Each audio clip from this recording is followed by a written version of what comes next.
오늘 우리 같이 나눌 말씀은 마태복음 2장 10절입니다. 우리 한 목소리로 크게 외쳐보겠습니다.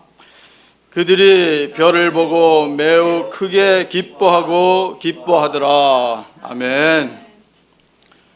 오늘은 성탄주일이죠. 네, 성탄주일 날 주님 오심을 기념하는 주일입니다. 여러분과 저의 마음속에 기쁨과 감사가 충만하기를 소망합니다. 네. 우리가 살아가다 보면 참 여러 가지 많은 어려움을 만나지 않습니까? 이 여러 가지 많은 어려움을 만나는데 이 문제의 핵심은 뭐라고 생각하십니까, 여러분? 바로 사랑입니다. 그렇게 생각하십니까? 문제의 핵심은 뭐냐 하면 사랑이 있느냐 사랑이 없느냐는 것입니다. 어떤 문제든지 사랑이 있으면 별로 문제가 안 돼요. 그런데 하찮은 조그만 일이라도 사랑이 없으면 문제가 됩니다. 예를 들어서 어린 손주가 할아버지 수염을 뽑았다고 합시다. 그 자체로는 문제가 되죠, 그죠?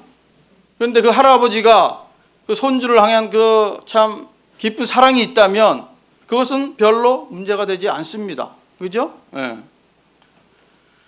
그렇기 때문에 이 사랑이 얼마나 중요한지 모릅니다. 한번 외쳐볼까요? 하나님의 사랑을 키우자. 예, 하나님의 사랑을 우리는 날마다 키워야 합니다. 하나님의 사랑을 키우는 것은 뭐냐면 사람들로부터 신뢰를 받는 것입니다. 여러분들이 사람들로부터 신뢰를 받으면 하나님께서 기뻐하십니다. 왜냐하면 여러분이 하나님의 사랑으로 충만했다는 증거가 바로 증거이기 때문에 그렇습니다. 하나님께서는 믿는 사람들이 세상으로부터 신뢰받기를 원하십니다. 칭찬받는 것을 원해요. 여러분들이 인정받기를 하나님께서는 원하십니다. 그래서 잠언 12장 8절에 보면 그런 말씀이 나옵니다. 한번 넘겨주세요. 잠언 12장 8절을 한번 볼까요? 같이 한번 읽어보겠습니다. 사람은 그 지혜대로 칭찬을 받으려니와 마음이 굽은 자는 멸시를 받으리라. 아멘. 지혜롭게 살아야 칭찬을 받는다는 겁니다. 어떻게 사는 것이 지혜롭습니까? 우리가 약속을 잘 지키는 것이 지혜로운 삶 중에 한 가지예요. 내가 비록 손해를 보더라도 약속을 했다면 우리는 반드시 약속을 지켜야 합니다. 그럴 때 사람들로부터 신뢰를 받는 거예요. 사람들로부터 신뢰를 받는다는 얘기는 무슨 얘기입니까? 상대방 입장에서는 또 어떤 의미예요? 그 사람을 인정해 주는 거죠. 그죠? 서로 믿어주고 신뢰를 받고 이런 모습은 참 아름다운 모습입니다. 하나님께서 원하시는 모습이에요. 그렇지 않습니까? 왜냐하면 왜 그런 모습이 참 아름냐면 사람이 우리가 살다 보면 여러 가지 환난도 만나고 고통도 만나고 어려운 시간들을 우리가 만나게 됩니다. 그럴 때 신뢰를 받은 사람과 그 사람을 인정해 준 사람이 서로 참 아름다운 모습으로 하나가 될 때 그 환난과 고통의 시간들을 잘 이겨낼 수 있기 때문에 그렇습니다. 제가 몇 달 전에 그 개봉한 영화 Angel Has Fallen이라는 영화를 한번 봤습니다. 한 몇 달 됐어요. 보신 분 있으신가요? 이 제목을 직역하면 뭡니까? Angel Has Fallen, 천사가 내려왔다는 그런 제목이죠, 그죠? 근데 이 영화의 내용은 전혀 제목과 비슷하지 않습니다.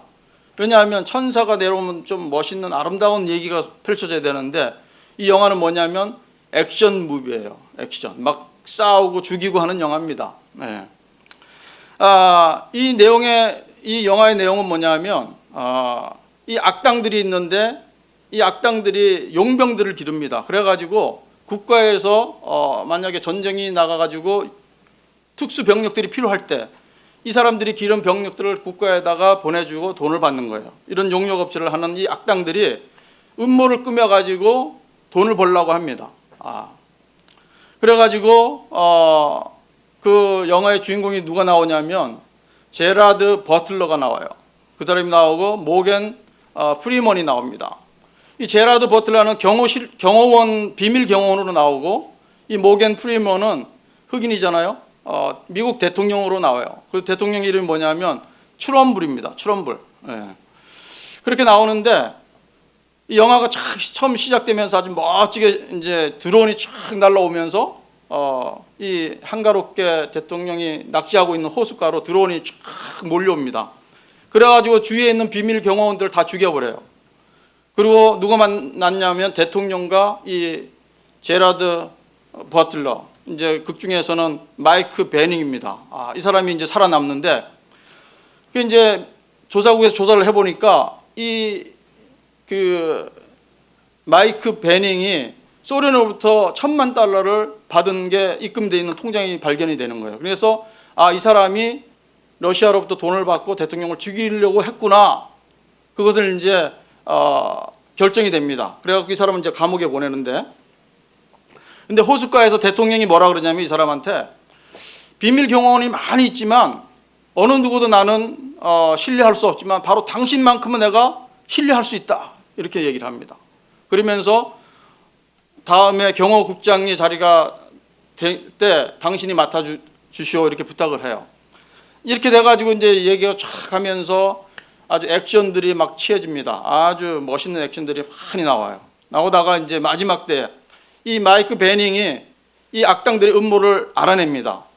대통령을 암살하고 러시아와 전쟁을 하려는 그 계획을 알아냅니다. 그래가지고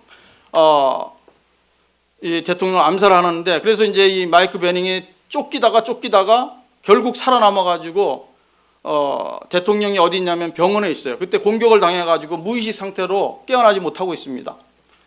그럴 때 이 베닝이 찾아가지고 이제 대통령 만나는데 사람들이 잡아갖고 죽이려고 그러죠. 왜냐하면 감옥 가다가 도망을 간 사람이기 때문에. 그런데 그 위험을 무릅쓰고 이 사람은 대통령 앞에 갑니다. 근데 이제 며칠 전에 대통령이 깨어나는 거예요. 의식을 찾아가지고 그 친구를 찾는 거예요. 마이크 베닝 어디 갔느냐 그랬더니 음모를 꾸며갖고 지금 수배 중입니다 이렇게 얘기합니다. 그런 상황에서 이 마이크 베닝이 이제 딱 잡혀갖고 대통령 앞에 온 거예요. 끌어갖고 오니까 그 옆에 이제 사람들이 저 사람 당장 끌어내고 감옥에 가두라고 그럽니다. 그런데 이 사람이 이제 얘기하는 거예요. 대통령한테, 대통령님 지금 대통령의 목숨이 위험합니다. 지금 악당들이 대통령의 목숨을 노리고 지금 공격해오고 있습니다. 이렇게 얘기하는 거예요. 그러니까 이 대통령이 이제 그 마이크 베닝한테 그럽니다. 그게 사실이냐 그랬더니 사실이라고 그래요. 그러니까 다른 사람들 보고 그 사람을 내버려둬라. 그 사람 말대로 모든 지시를 다 따라서 해라. 이렇게 명령을 내립니다. 그러니까 대통령이 명령 내리니까 어떻게 합니까? 다른 사람들이 할 수 없잖아요. 그래서 이제 그 사람의 말을 듣고 피신을 합니다. 피신을 하는데 벌써 이 악당들이 준비를 다 끝내가지고, 이 영화가 보면 특색 있는 게 뭐냐면 컴퓨터로 가지고 모든 걸 다 조작을 해요. 드론도 쫙 호숫가에 가서 하는 것도 드론으로 다 조작해갖고 표정모를 딱 클릭해주면 드론이 가서 그냥 떨어지면서 폭탄이 돼버리는 거예요. 그런가 하면 이번 병원에서도 이 컴퓨터를 해킹을 해가지고 그 가스통을 그냥 막 틀어버립니다. 그래갖고 병원 안에서는 이게 작동이 안 돼요. 잠글려고 해도 잠궈지질 않아요. 그래가지고 이제 그게 가스통이 터지면서 병원 전체가 그냥 주저앉습니다. 주저앉는 순간에 이 대통령과 이 마이크 베닝이 가까스로 탈출해서 살아납니다. 그런 모습을 보면서 참 그런 위급한 순간에 만약에 대통령이 비밀 경호원의 말을 들어주지 않았다면, 밀어주지 않았다면 어떻게 됐을까요? 그들은 모두 목숨을 잃어버렸을 것입니다. 그 예전에 신뢰를 받던 부하였기 때문에 이 위급한 상황에서도 아무도 믿어주지 않는 이 상황 속에서도 그 대통령은 그 사람을 믿어준 거예요. 그래가지고 대통령도 살고 그 사람도 사는 거예요. 참 아름다운 얘기 아닙니까? 우리가 다른 사람들로부터 신뢰를 받는다는 것, 그 사람을 믿어준다는 것, 인정해준다는 것, 참 귀한 모습입니다. 저물어가는 2019년도 우리 모두가 다른 사람들로부터 신뢰받는 그런 믿음의 사람들이 되시기를 축복합니다. 오늘 말씀의 제목이 뭡니까? 축복의 최고의 선물이죠. 최고의 선물, 그죠? 최고의 선물. 미국 사람들은 요즘 이런 얘기를 많이 합니다. Are you ready for Christmas? 그런 말 들어보셨죠, 그죠? 크리스마스 준비가 다 됐느냐? 크리스마스 선물 다 샀냐 이거죠, 그죠? 여러분들 크리스마스 선물 다 사셨습니까? 이제 며칠 안 남았는데. 아니면 크리스마스 선물을 받을 준비만 하고 계신가요? 크리스마스 선물의 유래는 그렇게 됐다고 합니다. 4세기경, 그러니까 지금으로부터 한 1700년, 1600년쯤 전이죠. 300년대에 터키에 있는 그 세 자매가 살고 있었다고 합니다. 근데 이 세 자매가 너무나 가난하게 살고 있는 거예요. 그래서 이 소식을 들은 성 니콜라우스가 아무도 모르게 금주머니를 가지고 그 집 굴뚝으로 올라가서 굴뚝에서 이걸 떨어뜨렸어요. 떨어뜨리니 또 참 신기하게도 금덩어리가 우연히 그 벽에 걸어둔 양발 속에 쏙 들어간 거예요. 그래가지고 그때서부터 이제 크리스마스 이브가 되면 그 벽에다가 양말을 걸어놓는 풍습이 생겼다고 합니다.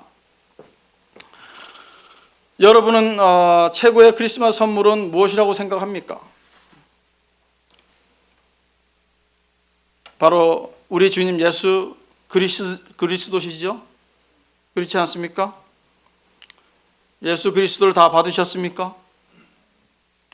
대답들이 현찮네요. 하나님께서 우리에게 주신 최고의 선물은 예수 그리스도입니다. 예수 그리스도예요. 그래서 오늘은 우리가 그날을 기념하는 날입니다. 기억하는 날입니다. 그런데 이 유대 사람들은 최고의 선물이신 예수님을 환영하지 않았습니다. 당시의 정치가들은 예수님의 오심을 극렬히 반대를 했어요. 신기하죠? 그래서 아기 예수님은 2살 때 어린 나이로 애굽으로 피난을 가는 그런 상황이 빚어졌습니다. 오늘 우리가 읽었던 마태복음 2장 10절, 그 앞절에 보시면 1절과 4절에 보시면 우리 한번 같이 읽어볼까요? 1절 시작. 헤롯 왕 때에 예수께서 유대 베들레헴에서 나심에 동방으로부터 박사들이 예루살렘에 이르러 말하되 왕이 모든 대제사장과 백성의 서기관들을 모아 그리스도가 어디서 나겠느냐 물으니. 아멘. 오늘 이 두 구절을 보면 세 부류의 사람들이 나오죠. 누가 나옵니까? 첫째로 헤롯 왕이 나오죠. 헤롯 왕이 나오고 동방 박사가 나오고 대제사장과 서기관들이 나옵니다. 그러니까 예수님께서 1절에 보면 언제 나셨다는 거예요? 헤롯 왕 때 태어나신 거예요. 헤롯 왕 때. 이 헤롯 왕은 언제 때적 사람이냐면 BC 73년에 태어나서 BC 4년에 사망한 왕입니다. 헤롯. 우리 성경을 읽다 보면 헤롯이라는 단어가 많이 나오죠. 네, 헤롯. 어떤 헤롯인지 몰라요, 그죠? 그래서 보면 이 헤롯은 누구의 후손이냐면 에서의 후손이라고 합니다.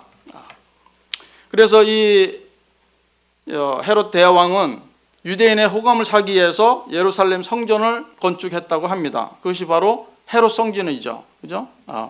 근데 이 헤롯은 너무나 잔인해요.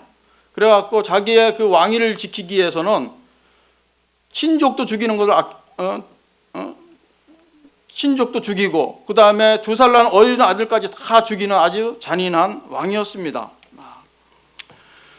근데 이 헤롯 대왕이라고 우리가 부르는 사람이 바로 지금 2장에 나타난 사람이에요. 그런데 이 헤롯 대왕이 아들이 3명이 있습니다.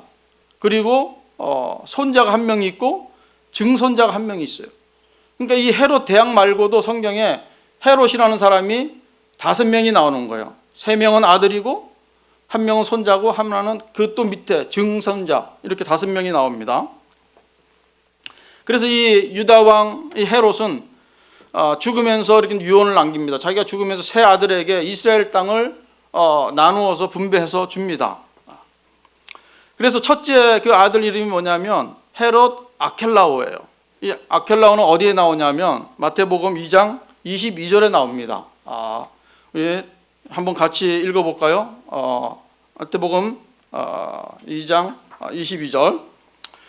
그러나 아칼라오가 그의 아버지 헤롯을 이어 유대의 임금됨을 듣고 거기로 가기를 무서워하더니 꿈에 지시하심을 받아 갈릴리 지방으로 떠나가. 여기 나오는 바로 아칼라오가 이 헤롯의 첫째 아들이에요. 그래서 이 아칼레오는 아버지의 그 돌아가시자 그 아버지가 다스리던 유다 땅에서 왕이 됩니다. 그래서 자신의 그 왕권을 반대하는 3,000명을 거기서 또 죽입니다. 아주 잔인한 왕이죠. 그래가지고 로마의 황제 아우구스투스에 의해서 추방됩니다.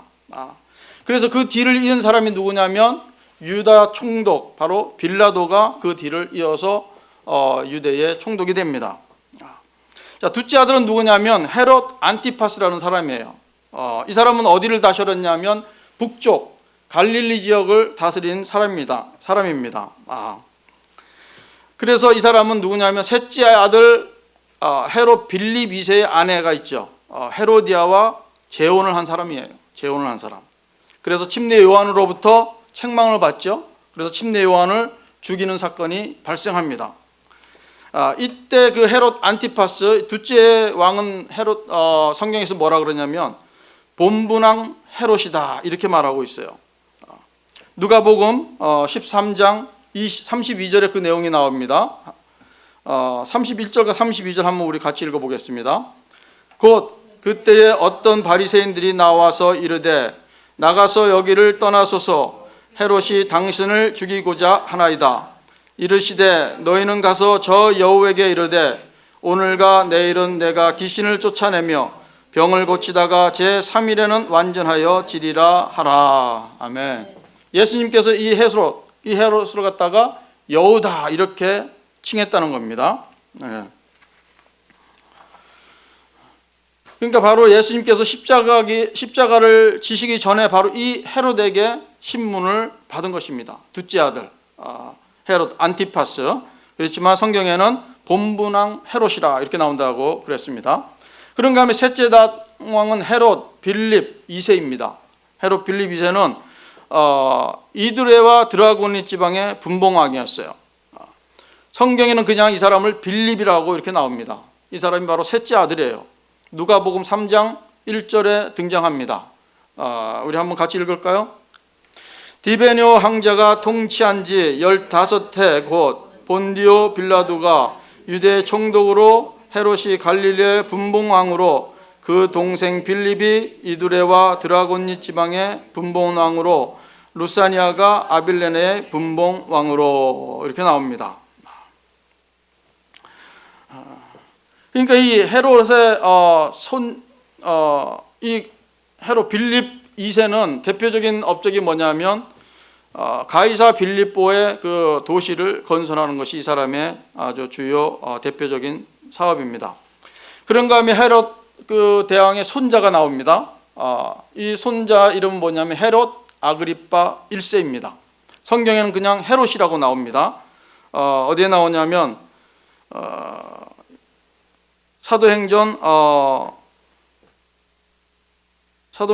12장 1절에 나오는데 이 사람은 뭐냐면 교회를 핍박하고 요한의 형제 야고보를 죽이고 베드로를 옥에 가둔 그런 왕이었습니다. 그래서 천사가 와가지고 베드로를 구출해내죠. 이때의 왕이 바로 헤롯의 손자 아그리빠 1세입니다. 이 왕은 연설을 참 잘했다고 합니다. 그래가지고 이 백성들이 와, 저 사람의 그 연설은 신의 소리다, 사람의 소리가 아니다 이렇게 막 칭송을 했어요. 그런데 이 아그리빠 1세는 이런 영광을 하나님께 돌리지 않고 자기가 잘한 것 같이럼 그렇게 했다가 어떻게 됩니까?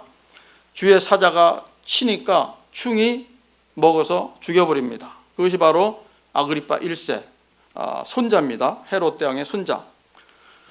그런가 하면 또 증손자가 있어요. 증손자가 있는데 이 사람은 사도행전 25장 12절에 나옵니다. 그리고 24절에도 나와요. 근데 우리가 다 읽지 않겠습니다. 이렇게 이제 헤롯 대왕이 나오고 또 두 번째 등장하는 사람이 누구냐 하면 그 다음은 대제사장이 나오죠. 대제사장과 서기관들이 나옵니다. 근데 잠깐 우리 아까 읽었던 12장 그 4절에 보면 이렇게 얘기 나옵니다. 왕이 모든 대제사장과 백성의 서기관들을 모아 그리스도가 어디서 나겠느냐 물으니 이렇게 나와요. 근데 대제사장은 한 분이잖아요. 그죠? 근데 왜 여기서는 모든 대제사장을 이 헤롯이 불러 모았을까요? 그러니까 이 당시에는 대제사장들이 많이 있었던 거예요. 많이 있었습니다. 원래 한 사람만 있어야 되는데 왜 그랬냐면 이 헤롯이 자기의 정치적인 그 목적 때문에 이 사람을 대제사장으로 세우기도 하고 또 다른 사람을 대제사장으로 세우기도 해가지고 대제사장을 여러 명 만드는 거예요. 원래 대제사장은 한 명입니다. 한 명이기 때문에 1년에 한 번 그 지성소에 들어가는 제사장이 대제사장이잖아요.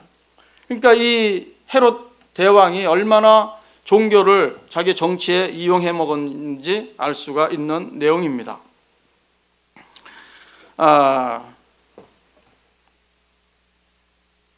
그래서 이 제사장들을 한번 보면 이 제사장들은 주로 무슨 일을 했냐면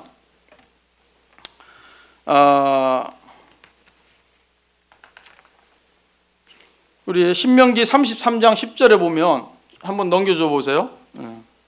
신명기 33장 10절에 보시면 이렇게 나옵니다. 우리 한 목소리 읽어볼까요? 주의 법도를 야곱에게 주의 율법을 이스라엘에게 가르치며 주 앞에 분향하고 온전한 번제를 주의 단위에 드리리로다. 아멘. 이게 바로 제사장들이 해야 될 일을 지금 신명기 33장 10절에 기록하고 있습니다. 보통 우리 제사장 제도를 보면 이스라엘은 아론의 반차 24반차 이렇게 돼 있죠. 그런가 하면 멜기세덱의 반차 이렇게 두 반차가 나옵니다. 그러니까 두 계열이 있다는 거예요. 제사장 계열이. 그래서 아론의 반차는 24반차. 그러니까 24반차라는 얘기는 뭐냐면 24개의 팀이 있다는 거예요. 제사장들이.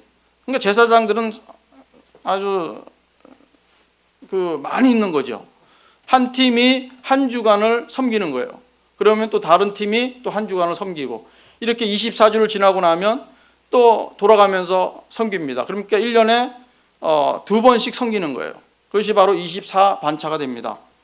원래 이제 모세가 있을 때는 8반차밖에 없었어요. 그런데 다윗 왕 때 8반차를 더 추가를 시키고 사무엘 때 8반차를 추가시켜갖고 총 24반차가 됩니다. 그래서 그 역대상 24장 4절에는 그 24반차의 우두머리들이 쫙 제사장의 우두머리들이 기록이 되어 있습니다. 자, 우리가 마지막으로 볼 수 있는 부류는 누구입니까? 동방 박사들이죠. 이들은 예수 그리스도에 대해서 별로 아는 바가 없었어요. 선지자들은 벌써 미가서에서 예수님이 오시겠다는 것을 5장 2절에 벌써 예언해 놓았기 때문에 이 제사장들이라든가 서기관들은 벌써 알고 있었어요. 하지만 이 동방 박사들은 그렇게 성경에 대한 지식이 많이 있는 사람들이 아닙니다.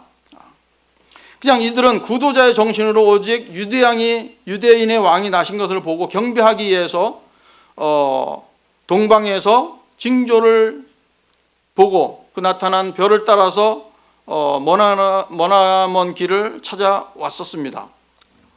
그래서 이들은 예수 그리스도를 만나니까 그렇게 기뻐하고 기뻐했다고 기록이 되어 있는 것입니다. 우리가 읽었던 10장, 그죠? 2장 10절. 그들이 별을 보고 매우 크게 기뻐하고 기뻐하더라. 그래서 그들은 준비한 값진 예물을 드렸습니다. 뭐를 드렸습니까?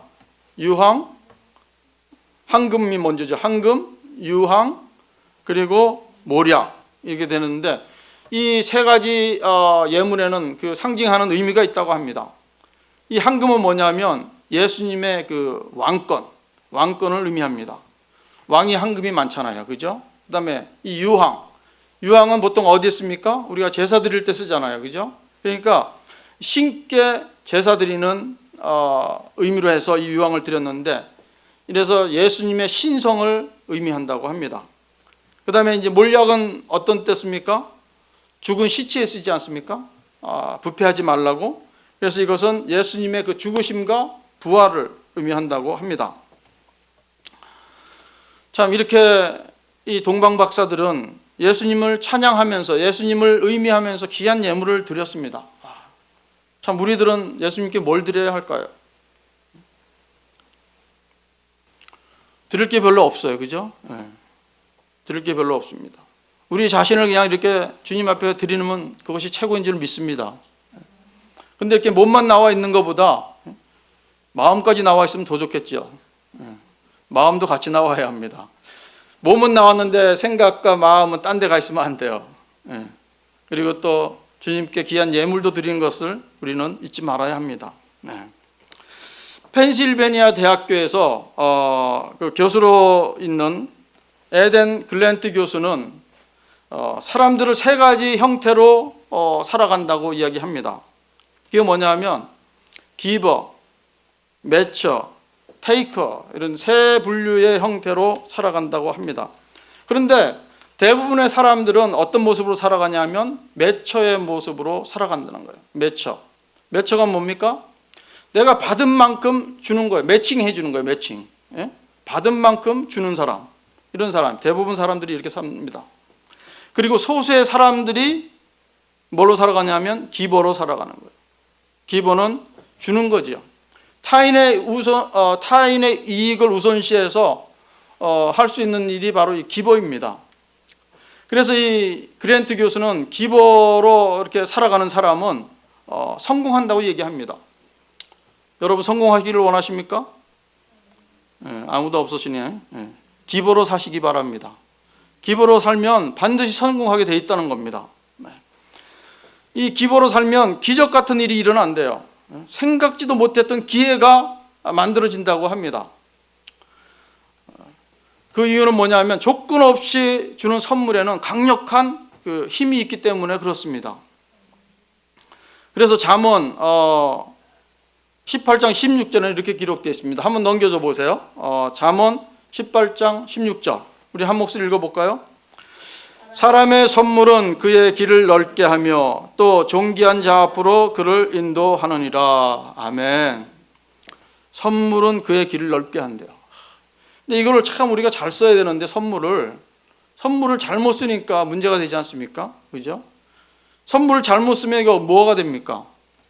뇌물이 되죠. 뇌물 때문에 얼마나 문제가 많습니까? 그죠? 참 뇌물을 줘갖고 길을 넓혀지는 거 보니까 맞아요, 그죠? 선물을 주니까 길이 넓혀지는 거예요. 자기의 막 탄탄대로가 열리잖아요. 근데 여기서 말하는 선물은 그런 뇌물이 아닙니다. 기버, 주는 거예요. 그냥 주는 거. 하나님께서 말씀하시는 거는 기버. 이렇게 기버로 살 때 참 아무 대가 없이 그냥 줄 때 그의 길이 넓혀진다는 거예요. 하나님의 말씀입니다. 그러면서 그거로 인해서 존귀한 자 앞으로 그를 인도하게 된다는 겁니다. 선물을 많이 주십시오. 그 사람들이 주님만으로 나올 줄로 믿습니다. 어떤 분은 막 그렇게 필요한 사람들 돈 줬더니 그 사람이 너무 감사해서 교회 오라 소리도 안 했는데도 교회를 찾아온다고 그러잖아요. 이 선물의 힘은 강력합니다. 그렇기 때문에 우리는 언제나 주는 데 인색하지 말아야 합니다. 그래서 존 룰린이라는 사람은 이렇게 얘기합니다. 선물은 씨를 뿌리는 것과 같다. 아무것도 하지 않으면 아무것도 열리지 않지만 씨를 뿌리면 언젠가 열매를 맺는다. 참 멋있는 말이죠. 성경 말씀은 아니지만 아멘이 나오는 말씀입니다. 그렇죠? 성도는 세상에서 기버로 살아가야 합니다. 주는 사람으로 살아가야 돼요. 왜냐하면 하나님께서는 처음부터 마지막까지 기보로 존재하신 분이기 때문에 그렇습니다. 예수님을 이 땅에 보내신 것이 바로 하나님의 기보라는 것을 증명하지 않습니까? 예수님께서 기보로 오시자 생명이 없는 이 세상에는 생명의 씨앗이 뿌려지게 되었습니다. 많은 생명들이 열매를 맺고 있습니다. 구원의 열매가 맺어지는 것입니다. 그렇기 때문에 우리는 예수님을 선물로 다 받았지 않았습니까? 그죠? 아무 대가도 없이 받았잖아요. 예수님은 우리의 최고의 선물입니다. 그렇기 때문에 우리가 선물을 받았기 때문에 최고의 선물을 주시기를 축복합니다. 그러니까 선물이라고 그래가지고 꼭 뭐 이렇게 물질만 생각해서는 안 돼요. 난 뭐 가진 거 없는데, 내가 먹고 살기도 힘든데 뭘 누구한테 뭐 주라, 이렇게 생각하실 수 있어요. 그죠? 하지만 이 선물이란 것은 꼭 눈에 보이는 것만이 선물이 아니라는 것이에요. 하나님의 사랑을 주는 겁니다. 하나님의 복음을 주는 거예요. 여러분 때문에 다른 사람이 기뻐할 수 있도록 기쁨을 한번 줘보십시오. 마음을 주십시오. 그러면 그것이 가장 최고의 선물이 될 줄로 저는 믿습니다. 예수님께서 탄생하셨을 당시에 예수님에 대한 사람들의 반응은 우리가 살펴봤듯이 여러 가지로 나왔습니다. 헤로드 왕의 그 잔인한 모습으로 나타나기도 하고, 참 이 서기관과 제사장같이럼 참 그 최고의 선물 예수님이 오셨는데도 별로 기뻐하지 않고, 그런가 하면 동방박사는 참 전혀 성경도 잘 모르는 이 동방에서 먼 곳에서 선물을 가지고 예수님을 찾아왔습니다. 참 그런 모습을 보면서 우리는 어떤 모습으로 살아가야 될까요? 동방박사의 모습으로 살아가기를 소망합니까? 우리는 그런 모습으로 살아가야 합니다. 동방박사같이 주님을 애써서 찾으며 주님께서 주신 은사를 통해서 주님을 섬기고 주님께서 주신 시간과 물질을 또 드리는 최고의 선물을 받은 사람같이럼 그 남은 삶을 최고의 선물을 드리는 그런 기보의 삶을 사시기를 주님의 이름으로 축복합니다. 아버지 하나님 감사합니다. 오늘 주님 오신 날을 기념하는 이 성탄주의를 맞이해서 세상에는 세 종류의 불의의 사람들이 있습니다. 헤롯과 같이 예수님을 반대하며 예수님을 믿는 사람들을 핍박하는 사람들이 있습니다. 그런가 하면 예수님을 믿었다고 하면서 전혀 예수님과 상관없는 삶을 살아가는 사람들이 있습니다. 아무 감격 없이 살아가는 사람들이 있습니다.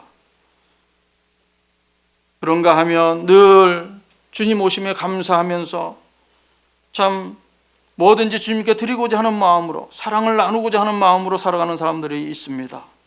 아버지 하나님, 주님께서 보시기에 아름다운 모습으로 살아가는 우리들 되게 하여 주시옵소서. 참 우리가 귀한 것을 받았사오니 귀한 것을 나누어 줄 수 있는 그러한 성탄절이 될 수 있도록 도와주셔서 얼마 남지 않은 이 2019년도 아름다운 모습으로 세상을 밝히는 우리 교회 한 사람 한 사람 될 수 있도록 축복하여 주시옵소서. 모든 걸 감사드리며 예수님의 이름으로 기도합니다. 아멘.